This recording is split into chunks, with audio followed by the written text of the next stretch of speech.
All right, folks. I hope everybody's okay. And today we're going to continue on with our lecture series. And I want y'all to be sure that if you are listening to this, you're taking notes, and then you are going to contact me with questions, right? Or you're going to ask me during our normal lecture hours. Okay? So let's get started. Today we're going to talk about DNA and RNA biology. I know that the title is Microbial Genetics, but we're not going to really do any genetics in here. We're mostly going to talk about how DNA and RNA biology works. Okay, so we will kind of introduce you to a little bit about genetics, but we're really going to be talking about how those mechanisms work prior to talking about genetics, right? You have to understand all the molecular processes of how DNA and RNA work, okay? So if we think about genetics as a whole, um, genetics is the study of heredity, and it's interested in three different things, at least for the scope of this course, right? It's interested in, number one, um, what information is in the nucleic acid is expressed, okay?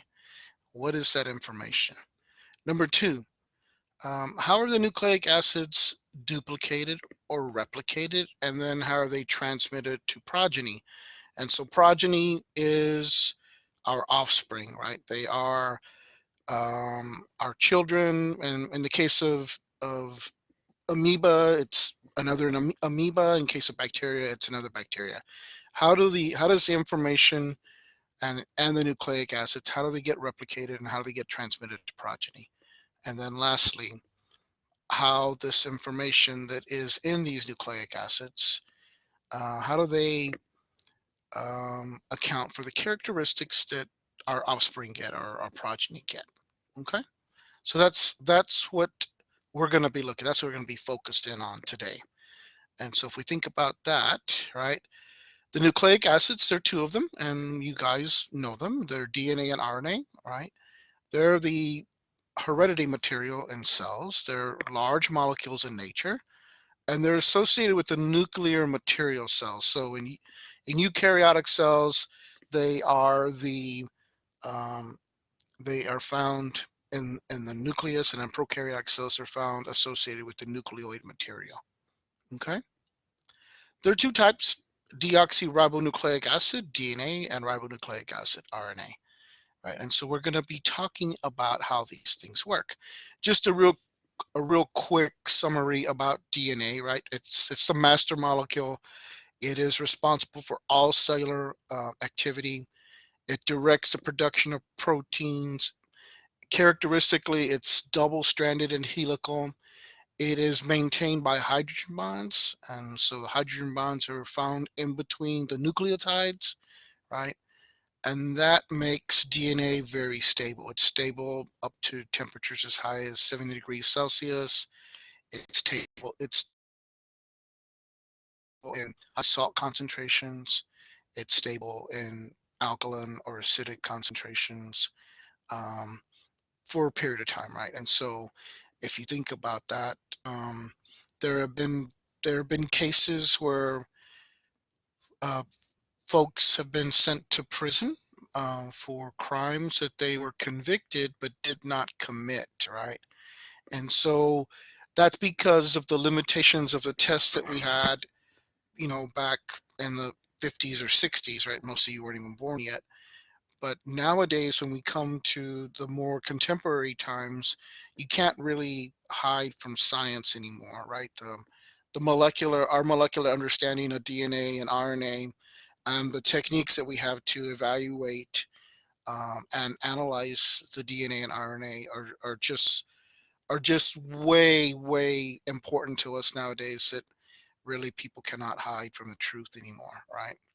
And so if we have any kind of evidence, right, if there was some types of body fluids or blood or whatever that was left over at the crime scene, and those things have been locked away in some kind of repository for years, we can now pull those out. We can take those, we can extract the DNA, through PCR, polymerase chain reaction, we can amplify those, and we can analyze them by just simply getting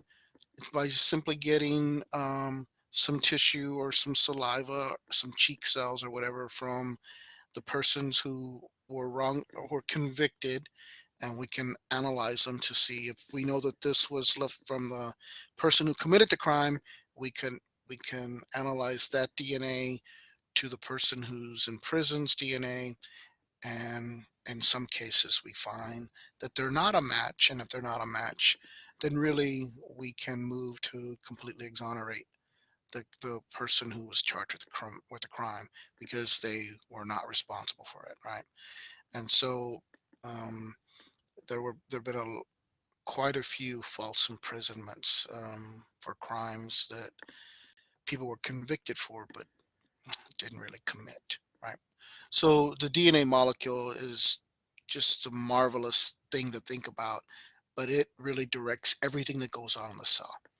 Okay, let's talk a little bit about the ribonucleic acid, RNA, right? Just a little introduction. And so it is biologically important because it is the molecule that directs the traffic or directs the activity to make proteins. Now, it's still under the direction of DNA, right? But DNA is copied into RNA language, and then RNA is used to make proteins, right? And so there are many types of RNA. We're going to talk about 3 of those types, right? It's just kind of in general science, right? We're going to be talking about messenger RNA, transfer RNA, and ribosomal RNA, right? And so if we think about this real quickly, right, um, messenger RNA is responsible for copying DNA into RNA language, okay? It then leaves the nuclear area, right? So if it's inside of the nucleus, it leaves the nucleus of eukaryotic cells through one of the nuclear pores, and it goes to the rough endoplasmic reticulum, and it forms a complex with the ribosome. If it's in a prokaryote, it leaves the nuclear area, the ribosome in the nuclear area, and it then goes, so it's made a copy in the DNA, then it goes from the nuclear area to the ribosome, and there at the ribosome, it makes a complex, right? And so then transfer RNA comes in here, and it reads the material that is in the messenger RNA, and it uses that information to put a series of amino acids in place so that proteins can be made. And then it's the job of the ribosomal RNA to finish off that protein, right? To make sure it's put together, make sure it starts to fold, and the protein becomes a tertiary, and in some cases a quaternary structure, and they become biologically active, right? So I've got this written for you a little bit here, right? So messenger RNA makes a copy of DNA into RNA language, right? Messenger RNA is also known as a transcript, right? And so you're going to hear that term. It's known as a transcript because really it's a copy. Uh, it's a copy of DNA, but in RNA language, right? And so the whole process of copying DNA into RNA language is called transcription. Okay. So if we then go on and talk about transfer RNA is responsible for looking at the information that's in messenger RNA and using that to place a series of, or a chain of amino acids in place so that a protein can be made, right? That process of looking at the information and distinguish it as an amino acid is known as translation, and translation is the job of transfer RNA, okay? And then lastly, you have ribosomal RNA, which completes the process, right? It disassociates complex, and then that protein is folded so that it becomes a tertiary or quaternary structure, and it becomes biologically active. So again, the 2 types of nucleic acid are DNA, deoxyribonucleic acid, and RNA, okay? So if we think about them, then All nucleic acids are constructed of a string of small molecules that we call nucleotides, right? And those nucleotides are really given the name of the base pairs that they represent, right? And so in DNA, those nucleotides are adenine and guanine, cytosine and thymine. Okay, that's in DNA, right? And DNA, if we think about them, then the nucleotides consist of a 5-carbon sugar, right? Which is deoxyribose. Pentose is kind of a catch-all name for any 5-carbon sugar, but it's actually deoxyribose. One or more phosphate groups, and then a base containing nitrogenous rings. So they can have either one ring or they can have 2 rings, right? And so we're going to talk about those in just a little bit. Now, RNA is composed of in the same manner, except RNA's nucleotides are adenine, guanine, cytosine, but there is no thymine in RNA. Thymine is replaced by another nucleotide called uracil. Okay, so if we think about that for just a second, then that's one difference. The other difference is the sugar in RNA is ribose, not where in DNA it's deoxyribose. And then the other difference, and a third difference, right, is that DNA is double-stranded and helical, where RNA is single-stranded. Now you might think, well, Provi, that's not correct in all biologically active molecules, and that is true, right? Because some of the viruses don't follow the rules of life, and therefore they're not alive. So there is double-stranded RNA in some viruses, which we'll talk about at a later date. Okay, let me know if you have questions. So if we think about the base pairs, right, they're broken up into 2 different groups, and the 2 different groups are called the purines and the pyrimidines, right? And so you can see here at the bottom are the pyrimidines, and then we're going to talk about the purines first. The purines have 2 nitrogenous rings, right? And so you can see them 1 and 2, 1 and 2. And the purines are adenine and guanine, right? And so then if you're thinking about this the same way, then of course the pyrimidines only have 1 nitrogenous ring, right? And the pyrimidines are in DNA, they are cytosine and thymine, but in RNA there is no thymine, right? And it is replaced by uracil. Okay? And so this is really important because what you're going to find out in just a little bit is that there are some rules for base pairing. The rules for base pairing, I've got a slide coming up for you in just a minute. But the rules for base pairing, the way I learned it in 5th grade or whatever, was that you remembered the preposition at. And if you remember the preposition at, you could never go wrong, because that means that adenine always binds to thymine, at. And then GC, right? Guanine binds to cytosine in DNA. In RNA, then there is no thymine, so adenine binds to uracil, and guanine still binds to cytosine. Okay, and so if you think about that for just a little bit, it has to be that way, right? So there's a purine attached to a pyrimidine, right? Because it has to fit in that space that makes up the double helix. And the only arrangement that will fit in that space, and I'll show you that in just a minute, the only arrangement that will fit in that space is if there is a pyrimidine attached to a purine, right? If you've got 2 pyrimidines, it's going to be too small and the DNA molecule won't work. If it's going to be 2 purines, it's going to be too big and it'll be outside of that realm of that space within that DNA helix, and the DNA molecule will not work. And so if you think about that for just a second, you go back to this structure and you can see how this double helix is here, and this is going to be 1 purine attached to a pyrimidine, right? That's the only way it works. Okay, now there are a lot of theories about why that is. We're not going to get into that in this particular course, but for those of you who are in the 7:30 class, you can talk to Devin. She can explain it to you, or you can talk to me too, but Devin's probably a little more fun for you all. And if you're in the 10:30 class, you can talk to Mick. Mick has had me also for 1406, and she can explain it to you, or you can talk to me also, right?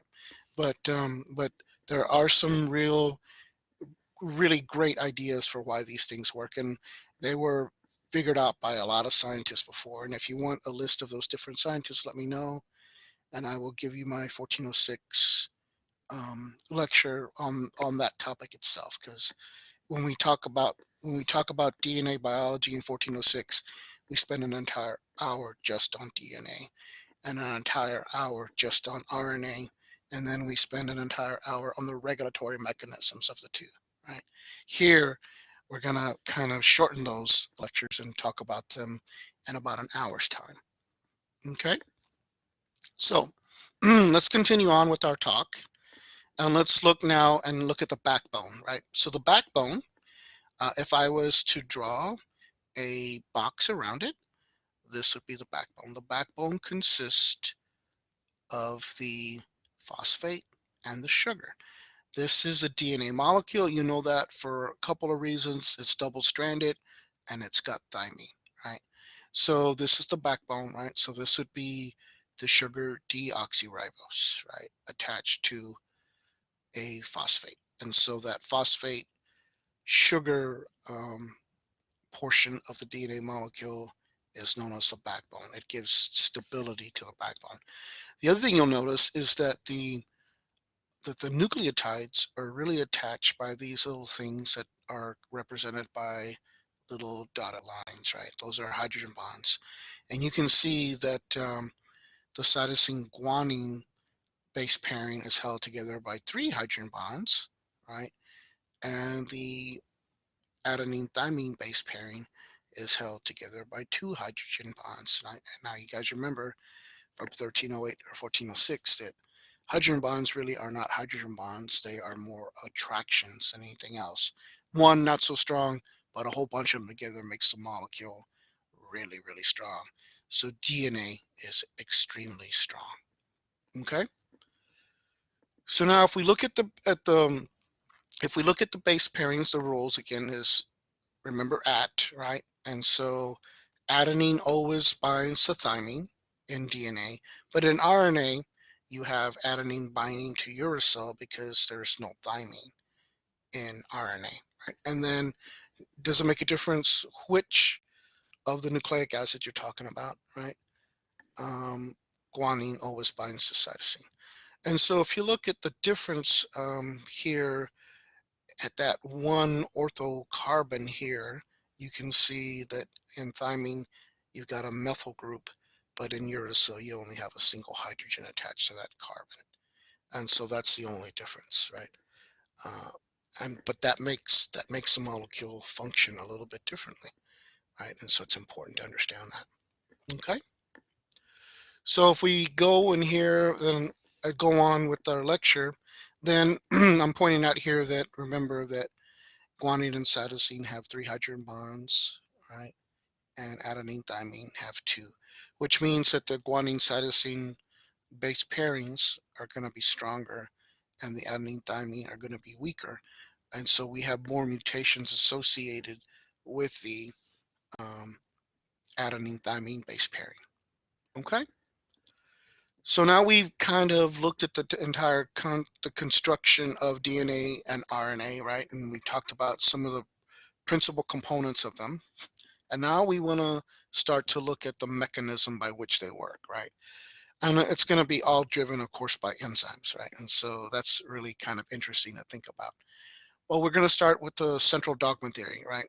The central dogma theory basically talks about how DNA controls everything that occurs in the cell, right? And so if you think about that for just a second, then the central dogma theory has 2 tenets. The first tenet is, number one, DNA is the master molecule and it directs everything that goes on the cell, including its own replication. Okay, that's number one. And the second tenet of the central dogma theory is that under the direction of DNA, RNA makes a copy of the DNA molecule in RNA language, and then it is used to make proteins, right? But it's still under the direction of DNA. So those are the two tenets of the central dogma theory, right? And so it's talked about here a little bit more detail, but all I need you to know, there are two tenets. Number one, that DNA directs everything that goes on the cell, including its own replication. And then number two, that DNA is used as a template, and RNA makes a copy of it, and then RNA is used to make proteins, but it's still under the direction of DNA. Okay. And so if we think about the way that information flows, right, DNA uses its own processes to make new DNA molecules, right? And then DNA being used as a template, as a pattern, right, gets copied by RNA in a process known as transcription, right? And then RNA is used to make proteins. And that RNA, that messenger RNA, remember, messenger RNA is the same thing as a transcript, but messenger RNA has the information, and transfer RNA reads that information, and then it puts a series of amino acids in place so that ribosomal RNA can finish the process and the protein can be made. Okay, so here are the two tenets for you. Okay, all right. So I've got them here written for you, but it's also nicely put into this diagram. And so if we think about the first tenet that I talked about, right? So DNA being the master molecule, it directs its own replication. So when it replicates, each of the new cells that are forming, right, through binary fission, this is bacteria, uh, will have a complete copy of this DNA molecule, right? Each of them will have a copy, but it'll be exactly the same. Okay? Happens a little bit different in the eukaryotic cells, but they will still each have one copy of the DNA molecule that's going to be exactly like the original one, right? The difference is, of course, that the bacteria undergo binary fission, where the eukaryotic cells undergo mitosis. Okay. The second tenet is represented here, where DNA is used as a template, as a pattern, and then RNA makes a copy of it, right? And when RNA makes a copy of it, we call that transcription. And then translation is the role of transfer RNA, which puts a series of amino acids in place, and then lastly, the protein is made. Okay. This last part over here is been happening for a long time, but nowadays people don't remember that because they only want to talk about how scientists are now using recombinant technology to make GMOs, right? But GMOs have been made for a long time, but mostly through artificial selection, right? So for instance, and farmers still do it today, right? Ranchers also. But so if we think about ranchers and they have a nice herd of cattle, what they might have is a bull that has all these great characteristics, and so they let that bull mate with every one of the cow of the females, right? And of course they're going to produce progeny, they're going to produce cattle that's going to have a lot of those male characteristics, right? Because if you take that male and it's a really big male and it's got a lot of beef to it, that's the kind of cattle you want, right? And so artificial selection, but it's been happening with plants also, right? So farmers, when they're growing corn or whatever, and they're growing corn in their south field, and the corn in the south field are huge and they're producing a lot of yield. They can take the pollen over there and they can move it and bring it onto another field that they've just planted. They can spread that pollen, and then they can take that corn from that field and use it for seed for the next year's crops, right? And so then you're going to have all these really big plants, which you're going to get a really great yield from. And so then that, of course, translates into profit, right? But again, most people want to talk about GMOs being bad, right? But if you think about it, there's a lot of GMOs um, in the grocery store. About 80 to 85% of all the food that you buy in a grocery store is GMO, right? So just think about the tomatoes that you eat and how big they are, right? The onions and how big they are. And then you have things like a grapple, and you have things like broccolini, and you have things like um, broccoli flour, and you have all these different crosses, right? And so those are all GMOs. And I don't know if you have eaten any of those. I've eaten them all, and they're really great tasting. And what they do is they add a lot of variety to our diet, a lot of nutritious variety to our diet. Um, and they don't really do anything bad to us. There's some conspiracists out there who believe that if you eat GMOs that you're altering your DNA or your RNA, and that's just simply not true. Those are individuals who don't really have a good understanding of what science is. They just like to make things up. Okay? All right, let me know if you have questions. I do want to mention reverse transcriptase, right? So reverse transcriptase is a very special enzyme, and it's going to be found in our retroviruses, right? The retroviruses, like feline leukemia virus, right? And the one that you're probably going to know most of all is going to be HIV.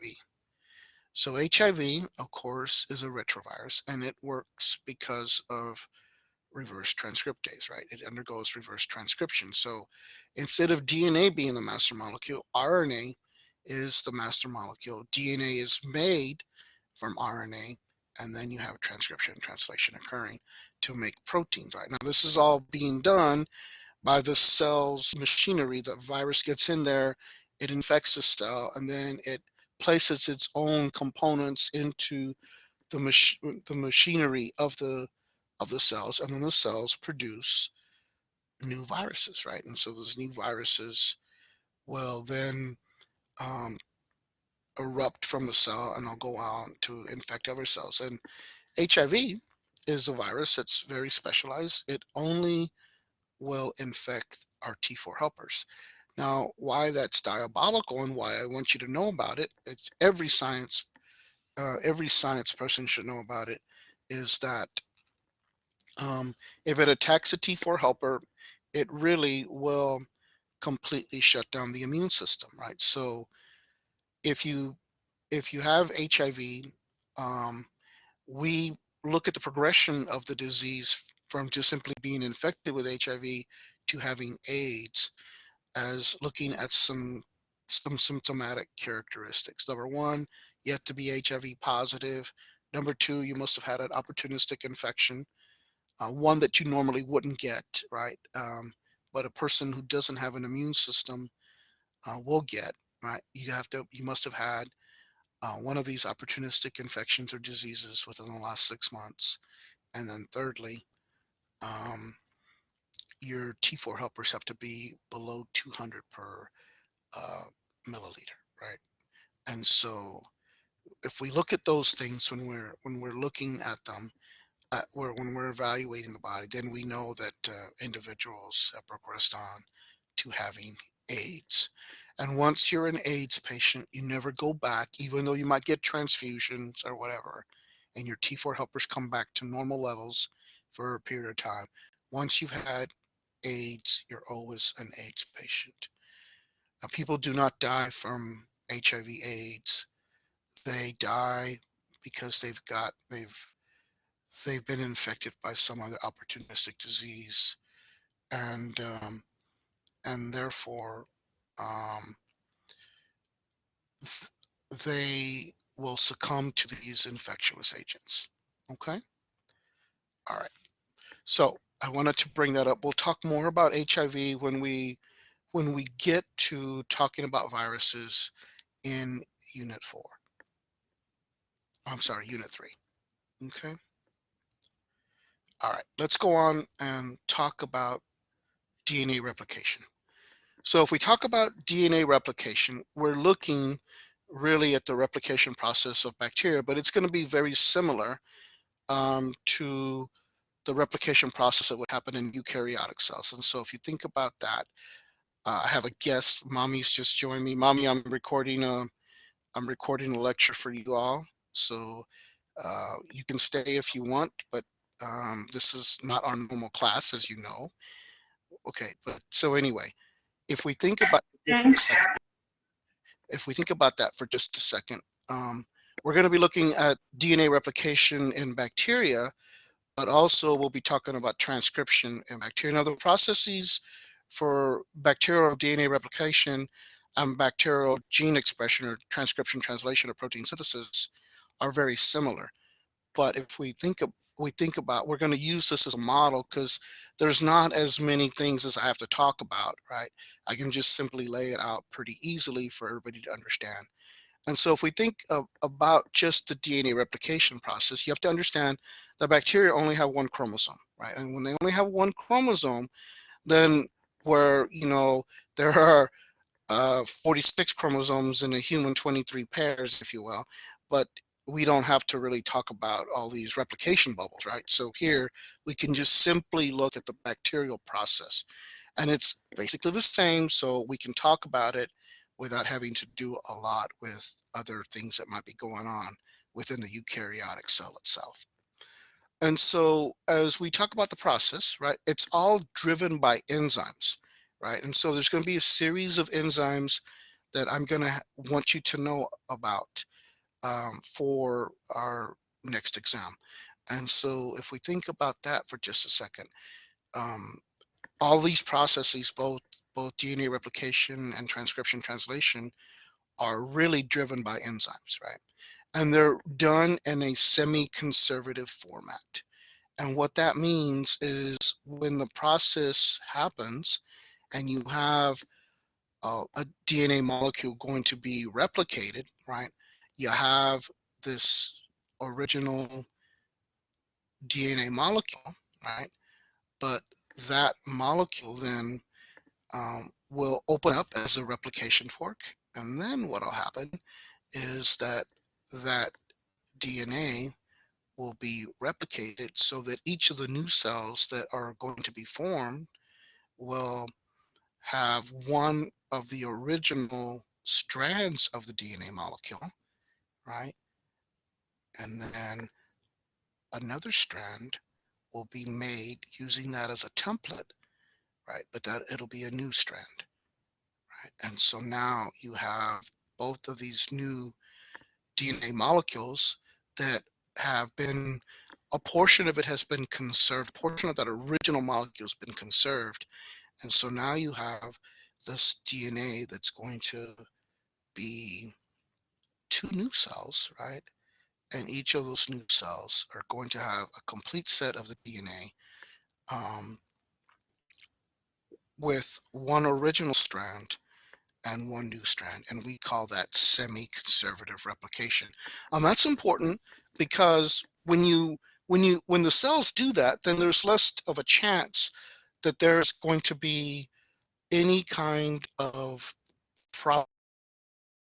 errors, right? You're going to the cells are bringing down the probability that there's any kind of error in replicating that DNA molecule because you're using one of the original strands as a pattern, as a template. Okay, so this is my my talking about it. This is a much better representation of it, where this molecule here, as it's opening up, this is your original strand. Now they're calling it an old strand, which is fine, right?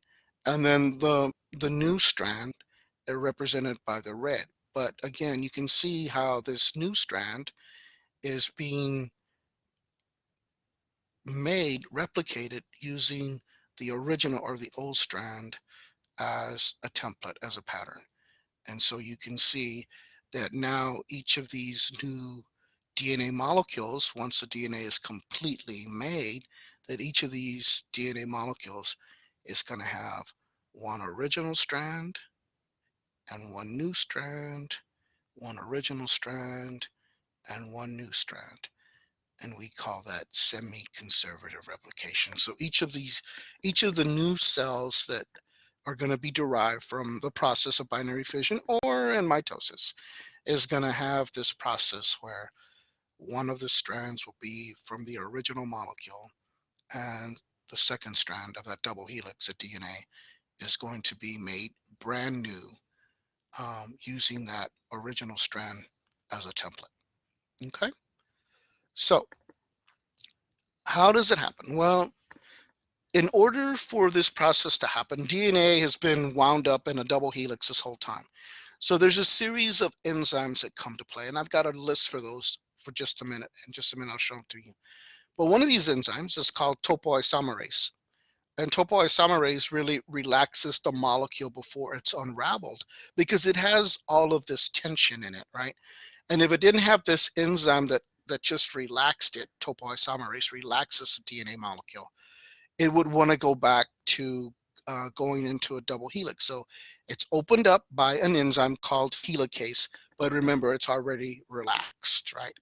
And so now once it's opened up, right, there's going to be two different strands. One of the strands is going to be known as the leading strand, right? And the leading strand is going to be copied continuously.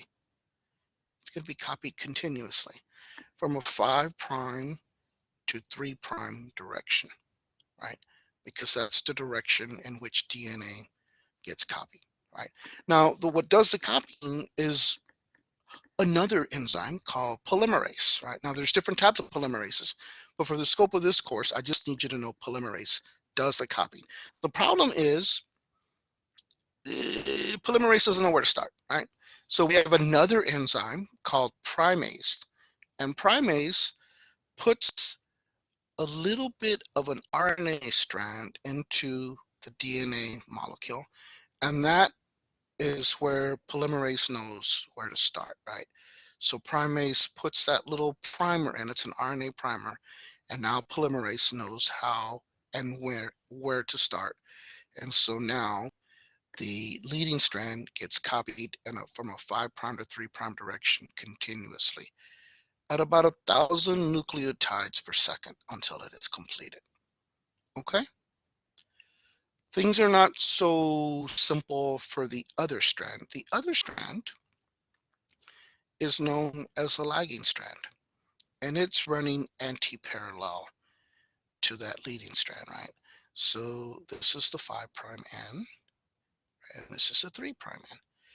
The rule is that polymerase can only add nucleotides to the 3' end, right? So because this has to be copied backwards, right? This is called the lagging strand. Because this has to be copied backwards, there's another enzyme that plays, right? And that enzyme is called an endonuclease. An endonuclease is going to come in and it's going to cut these strands, this lagging strand, into pieces, right? So now you remember you had topoisomerase, which relaxed the strand. You had helicase that opened up the fork so it could be replicated. Now you have this endonuclease coming in and cutting these into parts, right? Now polymerase still doesn't know what to do, right? So what happens is primase comes in, and you'll know what primase is going to do. Primase is going to add a little bit of an RNA strand to each of these areas, each of these fragments, right? And now polymerase knows where to go. So polymerase comes in and it does its job and it copies each of these strands, but in fragments. Now those fragments are named after a very famous scientist, right? And that scientist was named Okazaki. And so these are called Okazaki fragments, right? So now you can see that that lagging strand is copied in a discontinuous format. It's copied in sections or fragments, okay? And so if you think about that, then, oh, well, the DNA is no good if it's in pieces, right? So you have a last enzyme come in for the lagging strand, and that last enzyme that comes in is known as ligase. And ligase is going to come in, and ligase is going to anneal. It's going to paste all of these strands together, right? So there's one strand, right? And once it all gets put together, then you have your second strand of DNA, which we call the lagging strand. Now you have two copies of DNA, but they were copied in a little bit different format, right? The leading strand was copied continuously. The lagging strand is copied in pieces or in fragments. Okay? Let me know if you have questions. All right. So again, as we talked, and I mentioned a little bit ago, the DNA is always copied from a 5' to 3' direction, right? And so we're going to have to know what 5' and 3' are, right? And so, and then it gets copied at about 1,000 nucleotides per second. Now, because there's only one chromosome in bacteria, there's one origination site, and then the DNA gets copied, right? But in eukaryotes, because there's a lot more DNA, there can be many origination sites. There can be many areas where the DNA is all being copied at one time. So therefore, it doesn't take very long, right?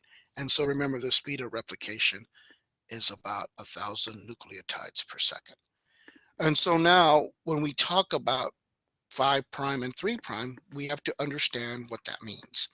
And so here in this particular image, what you're looking at is you're looking at the 5' end and the 3' end. Now, how do you know?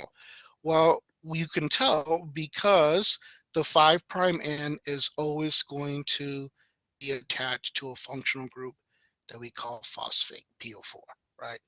And it's called 5' because that phosphate, that functional group, is attached to the 5th carbon. And so if we count these, right, this is the first carbon right here. Here's the second. Remember, each one of these little peaks is a carbon. Here's the third, right? Here's the fourth. And that particular carbon right there is the 5th, right? And we call it 5'.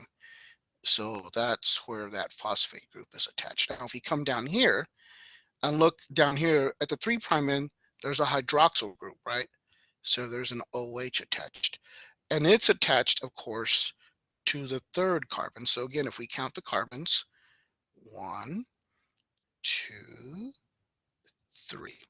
So you see that hydroxyl group is attached to that 3rd carbon. So that's going to be the 3' end. So DNA replication goes from 5' to 3', right? And then it's going to go anti-parallel. So what does that mean? Well, anti-parallel is, or means that if mommy and I were both driving down the highway and we were driving right next to each other, we're running parallel to each other. But now if mommy's coming from the opposite direction and she's coming towards me, then we're running anti-parallel and we're going to pass each other. So essentially this is what's happening in the way that the DNA molecule is running. However, when it gets opened up, then they get treated very differently. The leading strand gets copied continuously and the lagging strand gets copied in fragments or in pieces. Okay, so if we look here at this without anything taken apart, you can see that it's very easy to now understand where your 5' is because it has a phosphate group, and you know where the 3' in because it has a hydroxyl group, leading strand. The lagging strand running anti-parallel, of course, has your phosphate group down here, your 5' end, and your 3' end up here, which has got the hydroxyl. Okay, so I am going to show you on an exam an image that might look like this, and I'm going to ask you questions about that image. Now, there will be no labeling on here, right? So I'm going to expect you to know what's the backbone. I'm going to expect you to know where's the 5' and 3'. I'm going to expect you to know which of these are purines and which of these are pyrimidines. I'm going to expect you to know what type of sugar is associated with DNA. This is DNA, and which is associated with RNA. And I'm going to expect you to know which of the nucleotide bases these things are. And you should be able to tell because remember, the pyrimidines in DNA are what? The pyrimidines are cytosine, and thymine, and they have one ring, right? They have one nitrogenous ring, right? We talked about that earlier. And the purines, right? The purines are, of course, adenine. I'm sorry. Oh, yeah, adenine and guanine, and they have two nitrogenous rings, right? And so the rules is that adenine always binds to thymine, right? And there's two hydrogen bonds that attach it, and guanine always binds to cytosine, and there are three hydrogen bonds that attach to it, right? So if this didn't have anything up and I said, what is this? You'd have to use your critical thinking to look at it and say, oh, look, there's one, two, three hydrogen bonds here. Therefore, that has to be a guanine side base pairing. This is the pyrimidine, right? Right here. So that pyrimidine has to be cytosine, and this is the purine, and that has to be guanine. Likewise, you could do it also if you had two hydrogen bonds, one, two. Now you have an adenine thymine base pairing. This is your adenine because it's got two nitrogenous rings. It's the purine, and this is going to be thymine because it has one nitrogenous ring. Okay. Here are the enzymes that I need you to know. I've already explained them to you. You'll need to know helicase. You don't have to worry about the single-stranded binding proteins. You don't have to worry about that. But you do need to know topoisomerase. You need to know primase. You only need to know polymerase as an enzyme, not the difference between polymerase 1 or polymerase 3, just polymerase, right? And then you'll need to know ligase. There's one missing, right?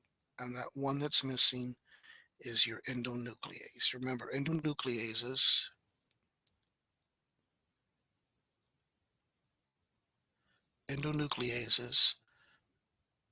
okay, are the molecular scissors, and they are what cuts the DNA molecule. Okay, so I've defined those for you. Here they are. You'll need to know them, and then I have several different um, images for you to practice on, right, and then talk about it, right? So here you can see this is topoisomerase right here, right? This is helicase, okay? Here's your leading strand. It's getting copied continuously. Here's your lagging strand being copied in fragments, and you can see where all the enzymes are and the primer, right? And so talk about helicase and topoisomerase. This one talks on the leading strand about DNA polymerase, right?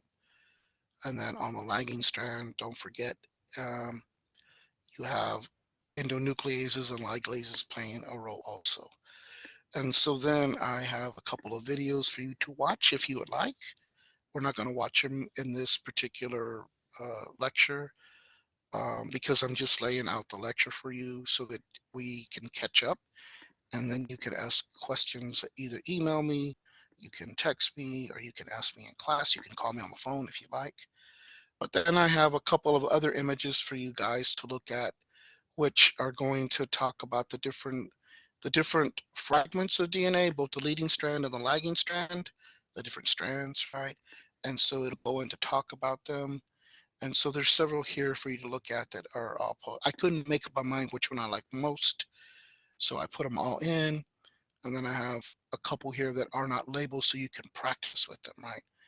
And so if you think about this for a minute, let's just do this. Let's just do this one together real quickly. So here, there would be another enzyme right here, right? And that would be your topoisomerase, right? This is helicase, right? And helicase, remember, topoisomerase relaxes the molecule. Helicase unwinds it completely, okay? So now, let's take a look at these different things. So here you have an enzyme that's putting a primer in. So this is primase, okay? the ones that are labeled here are copying, right? And so C is polymerase.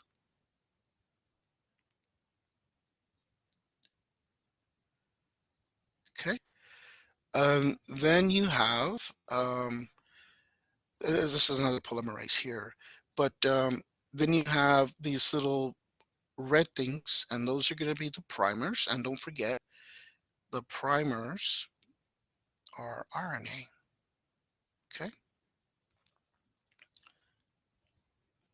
Not shown is an endonuclease, right?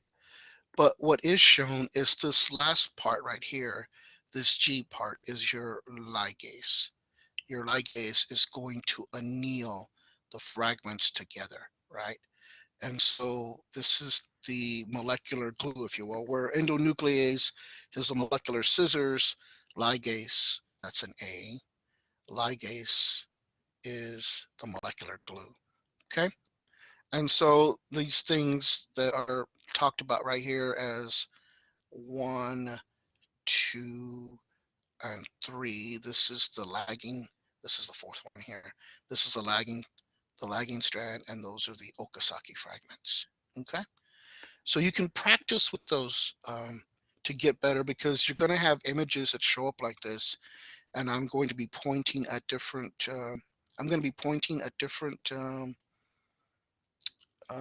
Structures, and you're going to have to tell me what those are. Okay, for the exam.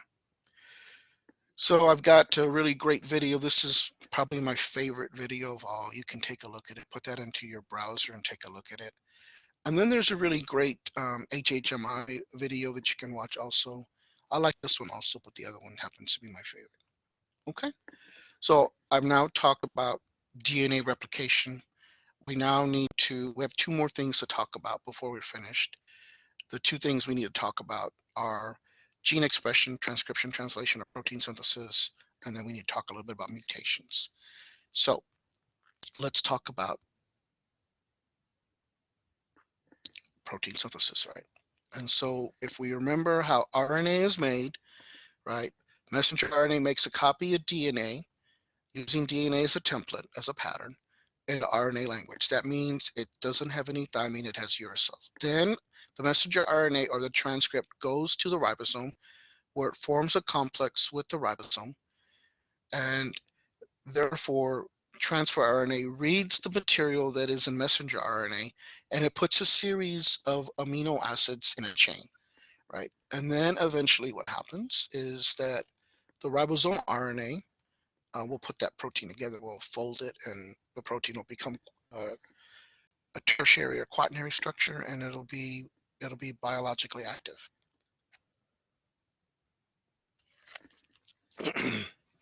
Excuse me, I have to drink a little water. Okay, so how does that process work? Well, it's really about these 3 different types of RNA: messenger RNA, transfer RNA, and ribosomal RNA. And we're going to talk about how those things work, right? So just a brief little review from what I talked about at the very beginning, right, is that this is your DNA molecule right here, right?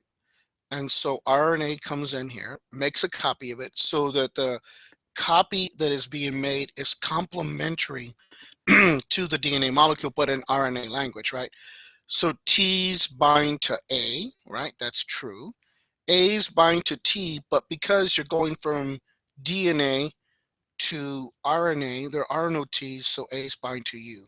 C's bind to G, right? So T binds to A binds to U, C binds to G, T binds to A binds to U, or G binds to C, and A binds to U, right? And it continues on, right? So if we just look at this information here, this is your messenger RNA, right? Or your transcript. Remember, I said that those words are typically used interchangeably, right? And so you have your messenger RNA or your transcript.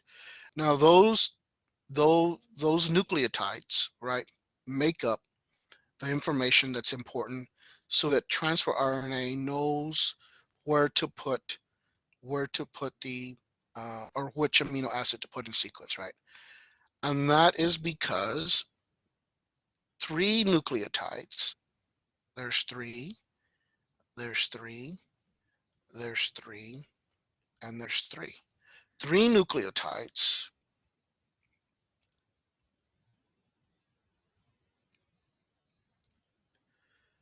will equal a codon, right? That's equal to 1 codon. And a codon codes for 1 amino acid, right? And so this is really important to understand. If you don't get this part, then translation is not going to make any sense to you, right? So that process of making a copy of RNA from DNA is called transcription, but the process of putting the amino acids in place because of the information that's in messenger RNA or in the transcript is called translation, right? So AUG is 3 different nucleotides, and it codes for the amino acid methionine.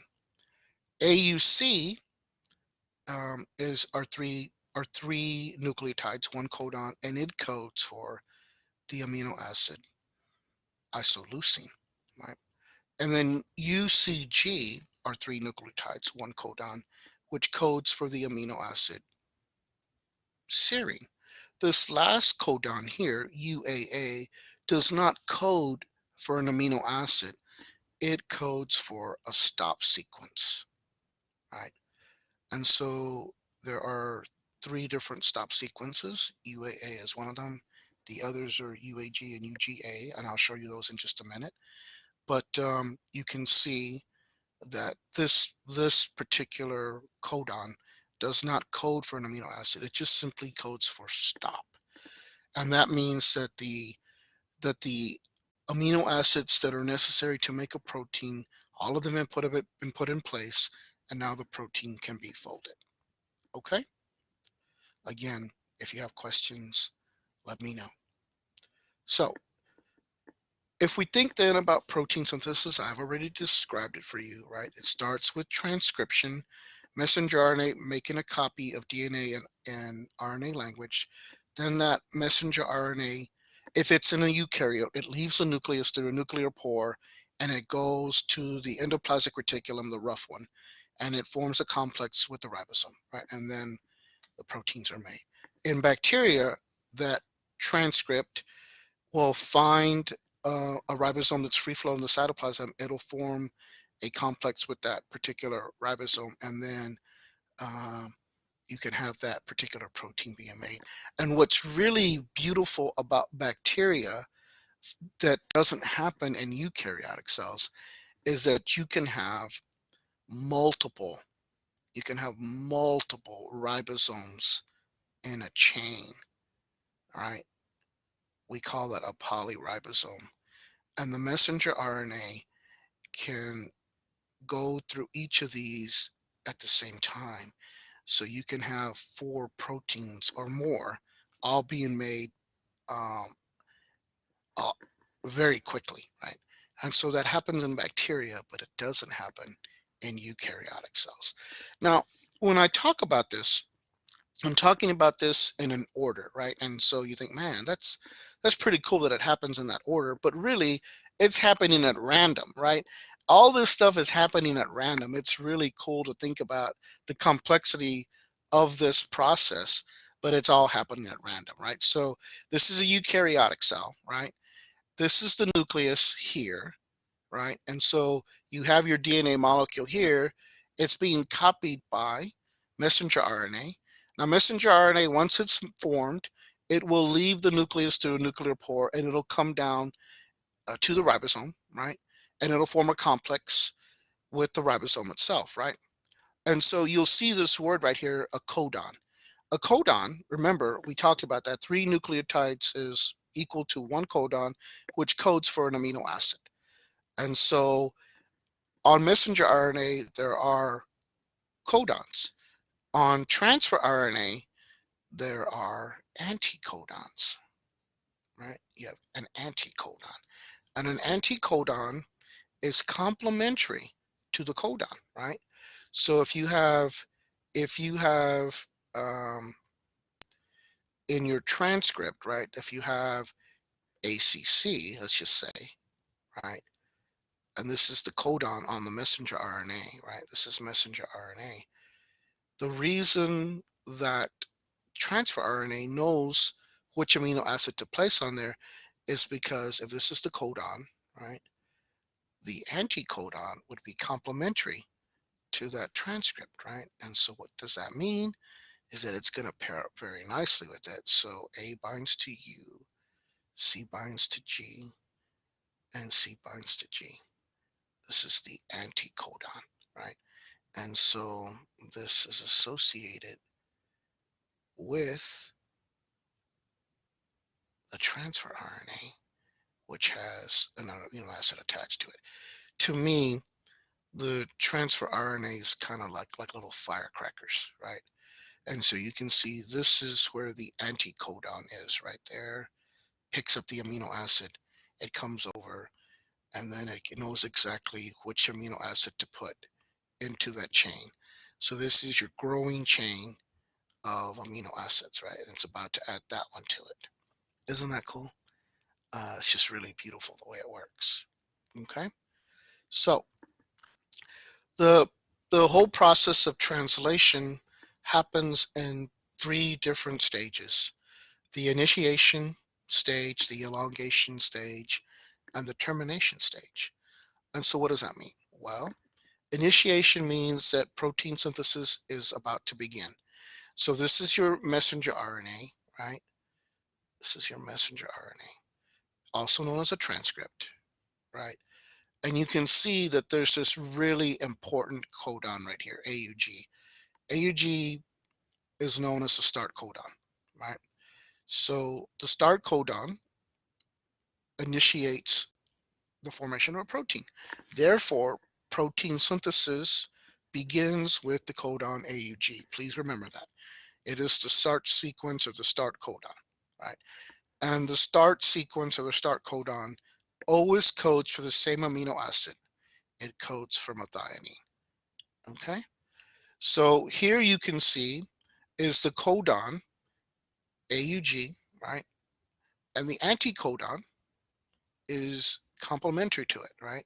So it's UAC, and that codes for the amino acid methionine, right? So methionine is going to be the first one to be put in its place. Now, if you think about that for just a minute, there are these other really important things that are going on, right? So first of all, I want you to know that there are 2 subunits of the ribosome. This is a large subunit right here, it's big. And this is a smaller subunit, right? To me, this always looks like a baseball glove, right? Some people can't see that, but to me, it always looks like a baseball glove, okay? There are 3 other sites on this, right? There's the E site, right, which stands for exit, and this is where the transfer RNA is liberated from the ribosome, right? So it leaves, right? There's the A site, which is the acceptor, and this is the site that accepts the transfer RNA with the protein. And then the is known as a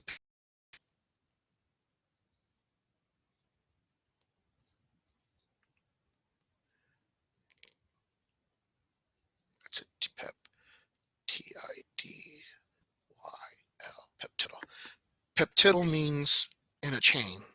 So this is where the amino acids are going to be put in a chain. Methionine will be first, and then there'll be a series of amino acids until there's a stop codon.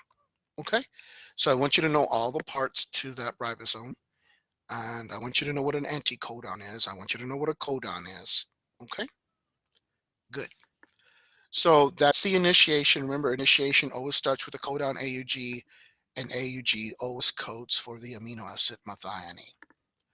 So then after initiation, there's different codons that come in, and this is a transfer RNA.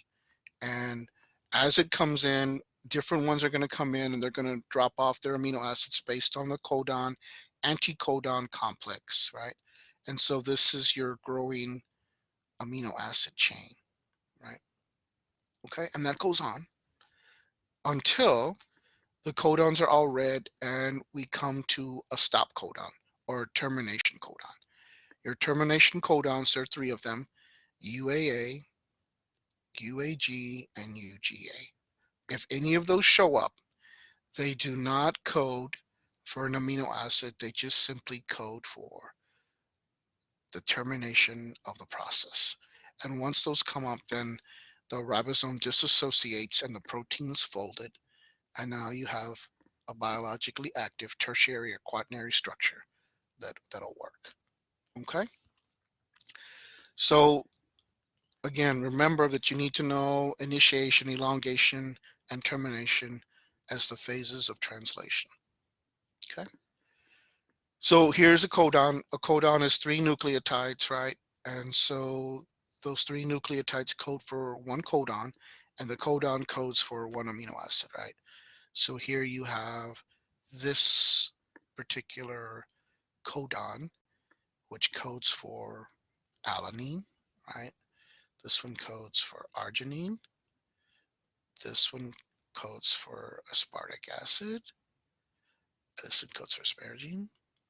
And this one codes for cysteine. Okay? All right, so how do we know that? Well, because lots of scientists have done a lot of work before us, and they've come up with the code for each amino acid, right? And so if we think about that for a minute, right? If this is the way you read this, so if we were looking at ACC as a codon, this will be your first base pair you look at. So here's A, right? This is the second one.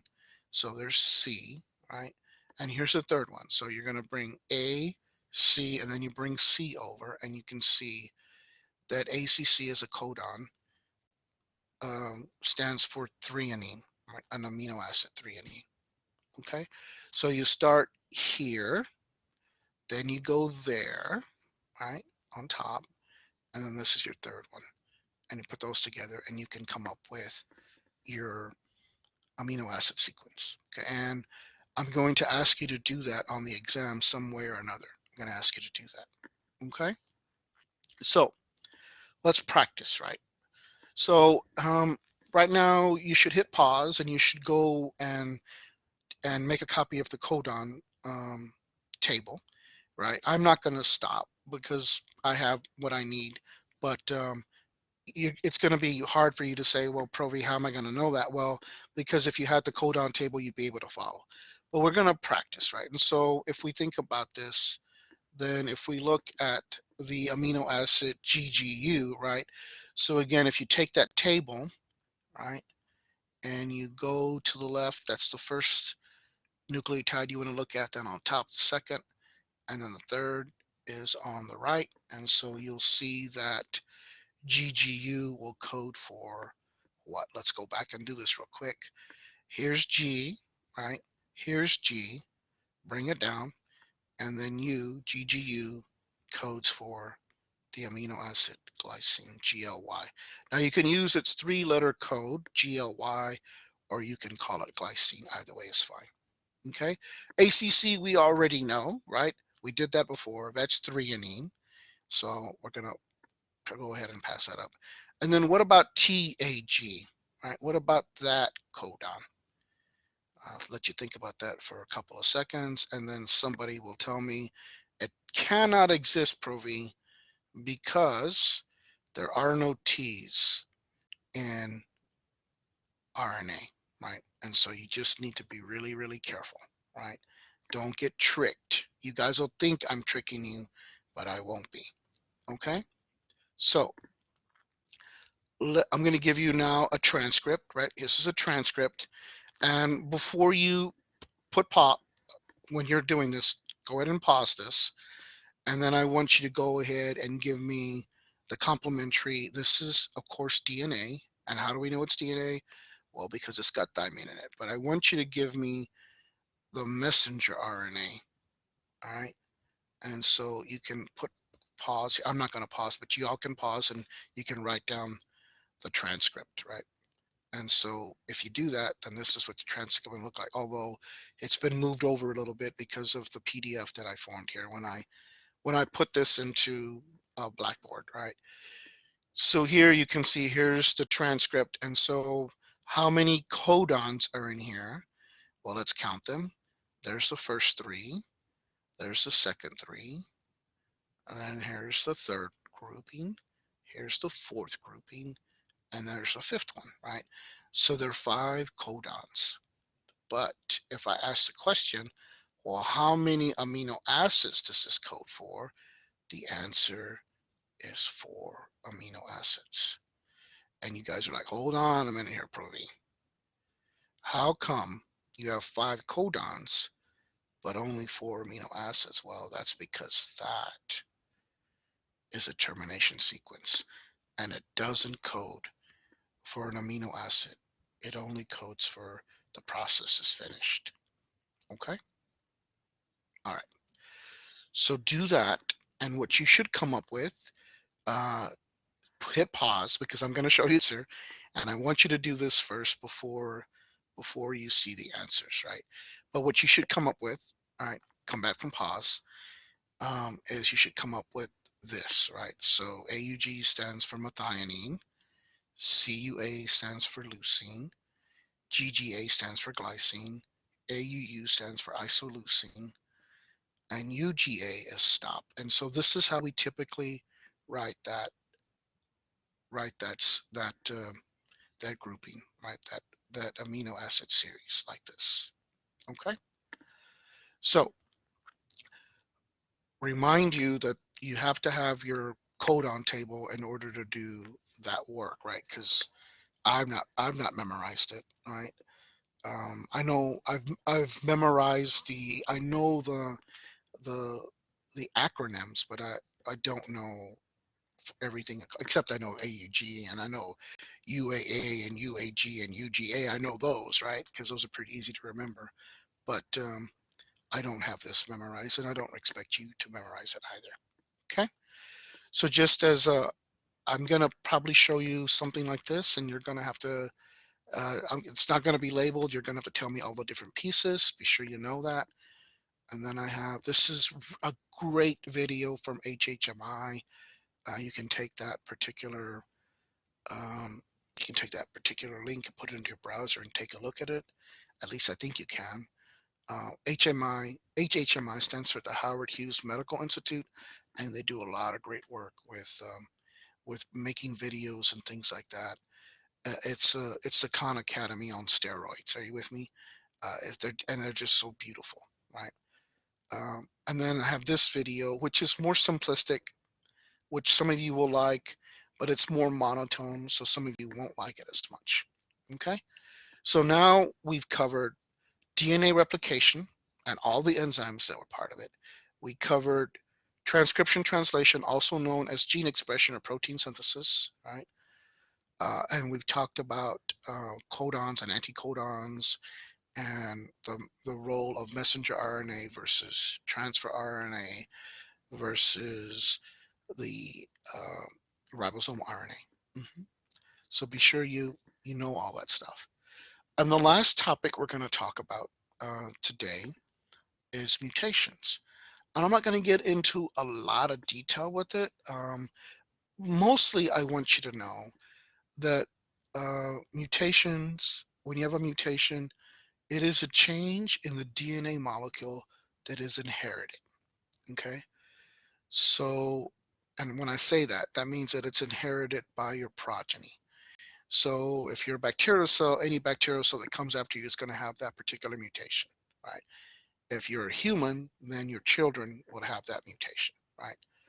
Or if you are a human and you have a cancer cell in it, then all those cells that come after that cancer cell are going to make the tumor bigger and bigger, right? So there are lots of ways it can happen, right? You can read these, but really all I want you to know is that a mutation is a change in the DNA molecule that is inheritable, right? Some of them are harmful, right? Some of them beneficial, and some are neutral. For bacteria, all mutations are good, right? For humans, we tend to only want to think about the ones that are bad, okay? So if we think about that for a little bit, cancer, right? And so I think in my lifetime, we will see it. We already have the technology. It just needs to be done so that people will believe in it. But I think I have, maybe 20 or 30 good years left. But I think in my lifetime, we're going to see kind of gene therapy being used where we can go in and take a piece of DNA using CRISPR or some other technology that we can go in there and remove the mutation that's bad and put in another fragment, a piece of DNA that will really correct the cell. Or if we want to get rid of cancer completely and not have it come back at all, we can take a fragment of DNA and put it into the cancer cells that basically makes the cells go into an apoptosis process, right? Cellular death. Either way is fine, right? They work just it's going to work just as well, right? You either destroy the cancer inside or you change it so that it becomes healthy cells again, right? Either way is going to be great. Okay. So what are these processes that cause mutations? Well, we call those things mutagens, and they're either chemical or physical agents, right? UV, the sun. If you're in the sun a lot, there's that cytosine thymine that I said, hey, we have lots of problems with that, right? So you can have all different types of skin cancers, and some of the skin cancers are fairly aggressive, and they can move into other parts of the body pretty quickly, right? But so this is a type of physical agent. There are others, right? And then some of the other mutagens that you might see are chemical, like nitrous acid or some other things, right? And so they can alter different structures, even the stronger ones, right? And so the you can be exposed to a mutagen one time and not have any effect on your cells. But as we get exposed to mutagens over and over again, that's when we start to have problems, right? And so the two really terrible things that we do to ourselves as humans is smoke or drink too much alcohol. Both of those are mutagenic, right? Now, you guys say, but you're taking all my fun stuff away from me. Well, there's other things you can do also for fun. But with smoking, we know there's a lot of carcinogens in smoking. But people say, well, vaping is better for you because you don't have the smoke. Yeah, no, that's not true, right? With vaping, what you have is a mist that you allow the carcinogens to go directly into your tissues of your body. And so how can that be better for you? People don't get it. Well, they just don't have a good understanding how science works, right? But yeah, so if you know somebody who's vaping, you just need to see if you can get them to quit, right? Have them go for a walk or jogging. That'd be a little bit better for them, right? But try to get them from stopping smoking or vaping, right? My dad died of gastric cancer, and I'll tell you his story later because he had all kinds of really serious infections during his time of dealing with the true symptomology of having gastric cancer. But I believe um, that his cancer was caused by one event, and that was a cat tower explosion in Corpus Christi. So a cat tower is where they distill petroleum products. And my father's he was a insurance salesman, and my father's area where he would go and help people and collect the premiums for the insurance policies was kind of in an area that was adjacent to the harbor at in Corpus Christi, and and so you always had those smells coming over from the chemical processing of the oil, the petroleum. But in one case in the 80s, there was an explosion of one of the cat towers. And my father was stuck in that neighborhood because they wouldn't let anybody in or out, right? So he stayed with some of his friends that were in that neighborhood, but they all got exposed to these really noxious fumes that were all carcinogen. And so a lot of the people in his age group and a lot of the people who lived in that area came down with a lot of different cancers and died from cancer, right? And so I brought this to the attention of the state health department, and so they know about it 3 different times. but they have not done anything about it. And I think it's just simply because the oil industry is so powerful in Texas. So we might never see anything. Maybe when I'm passed away, you might see some papers that talk about what happened there because it's a great case study, right? And so most of my father's friends all developed cancer, and none of them smoked. So there was some other vehicle by which that cancer was started in their body, right? And so my father, when he was diagnosed, they told him he would live about 6 months, and almost to the day it was 6 months, and then he passed away. And I'll tell you his whole story later on in the course. Okay. All right. So once the mutations occur, then they can spread. The bacterial cells don't have a lot of really good ways to fix mutations, so they don't have cancer either, right? So mutations are good for them. But we, as humans, have lots of different checkpoints in our cells, and then we also have repair mechanisms that's okay, by which these cancers can be fixed. Now, if they get through the checkpoints or they get through and start to grow, then they can continue. The cancer continue to grow unchecked because the body thinks that they're part of the immune system thinks the cancer cells are part of our body, and so don't really um, they don't really destroy them, right? There are a couple of things that can happen, but mostly they don't get destroyed. The cells, all of our cells, have a self-destruct mechanism, programmed death, apoptosis, right? But if they get through the checkpoints, then apoptosis never gets turned on. So then we can have these cancer cells in us when we're in our early 20s, and then when we get into our 50s or 60s, we start to see the signs and symptoms of having cancer. And that's why there's so many of these milestone ages when you have things like um, colonoscopy, and all those different things to get checked for, right? Um, and so it's important for us to do those kind of things. The last topic that we'll talk about are how genetic transfer and recombination happen. And there's several ways that cells can become transformed, right? And one of those ways, of course, is through genetic transfer and recombination. So I told you that this had been going on for many years, kind of artificially, but now we have the ability to do this with molecular technology. And so what we can do here then is we can take a DNA fragment out of one organism and put it into another. One of the things that I'm looking at here is we're using Agrobacterium tumefaciens, right? And that's going to allow uh, for the plant to resist types of lesions. But I can use another example where we have this other bacterium, this bacterium called Bacillus thuringiensis. And Bacillus thuringiensis produces this little crystal. And the crystal itself is toxic to caterpillars because caterpillars cannot denature it. So when they eat these little crystals, you can buy this at the store. It's called BT, Bacillus thuringiensis.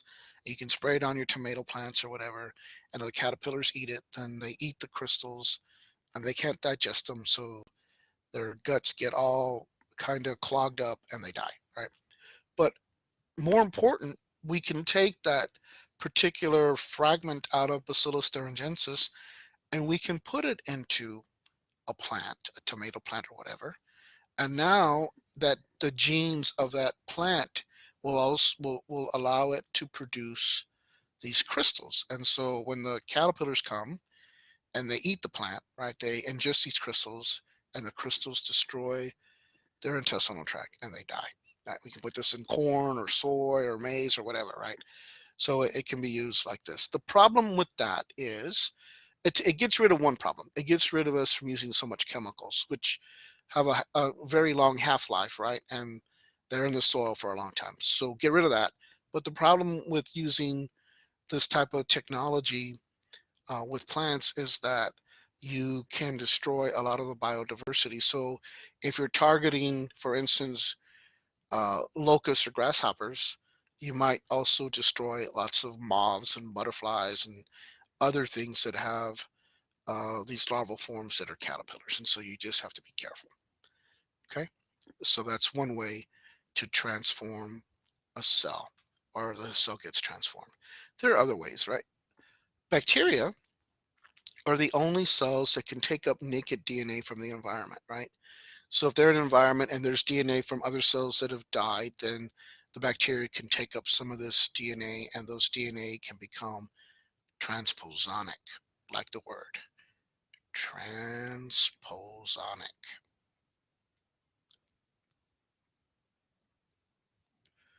And what that means is that piece of DNA can become part of the chromosome of whatever organism has taken it in, right?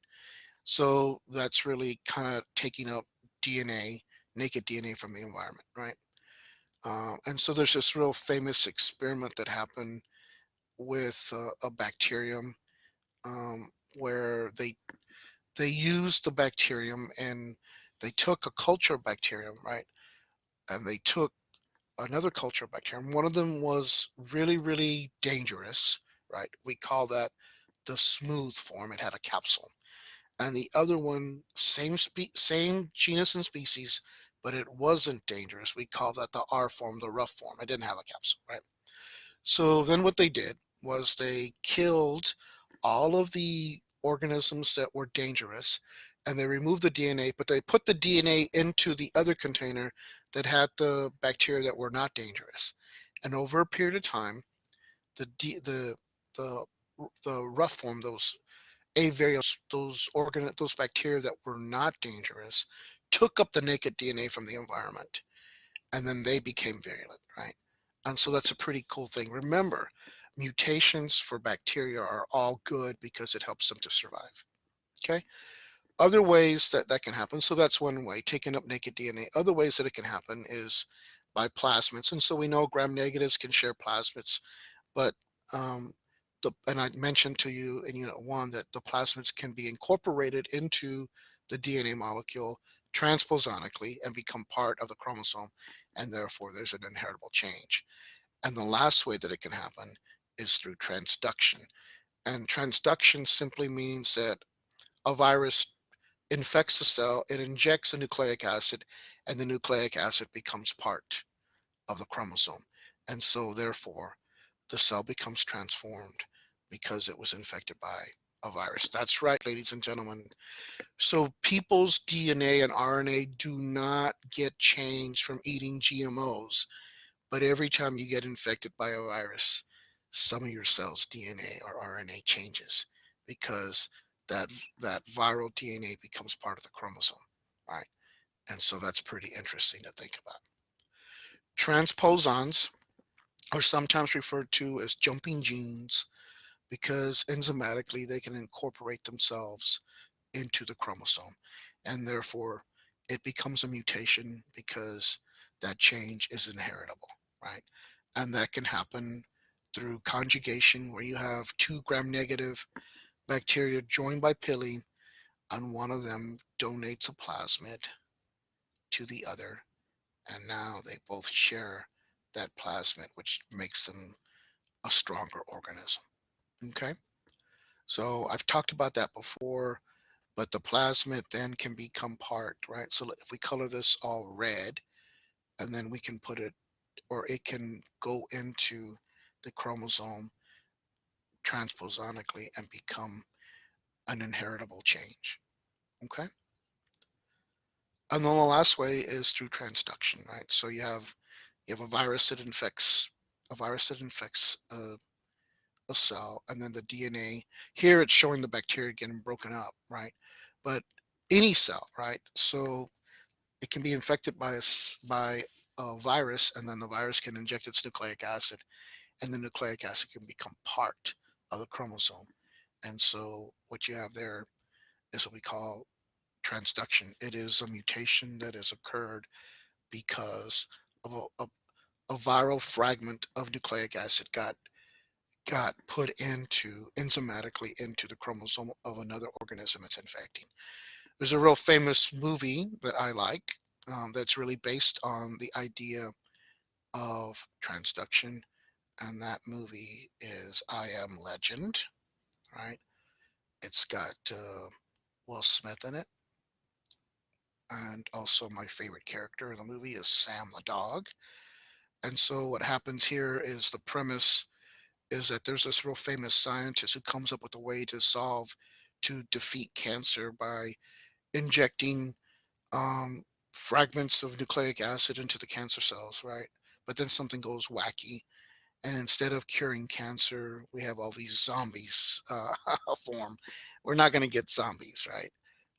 But there could be some other things. So we have to be real careful when we use this type of technology, right? And it's really interesting to me if you look at the entire folklore of zombies. Long time ago, zombies were only created by practitioners of certain religions like voodoo, right? They could use toxins like saxitoxin or tetrodotoxin to put a person into a stasis, right? And so they wouldn't really move. They were the living dead because they looked dead, although homostatically they were alive, right? But then, the zombies folklore started to change. Um, and so we had things like I Am Legend and World War Z. And so zombies went from not being able to move at all to kind of moving really slowly, right? Dawn of the Dead. And then they went crazy, right? They could run and colonize and help each other, and they were faster than anybody. So, but then the latter part, of course, was they were all being infected by viruses, right? Which is what The Walking Dead is all about, right? I mean, I like zombies, so I like to watch the shows, but we are never going to be attacked by zombies. They don't really exist except in our fiction um, pop culture. Okay, so ladies and gentlemen, I hope you've enjoyed this lecture. I have covered DNA biology, RNA biology, all the enzymes, all the processes that were a part of it. Um, and then we looked at mutations, what causes mutations, why they're good for bacteria, but why they can be bad for us. We talked about mutagens, right? And then we talked about different ways that cells could be transformed, right? So that is the end of this lecture. I hope you enjoyed it. Let me know if you have any questions, but I am done. Provi out. Take care.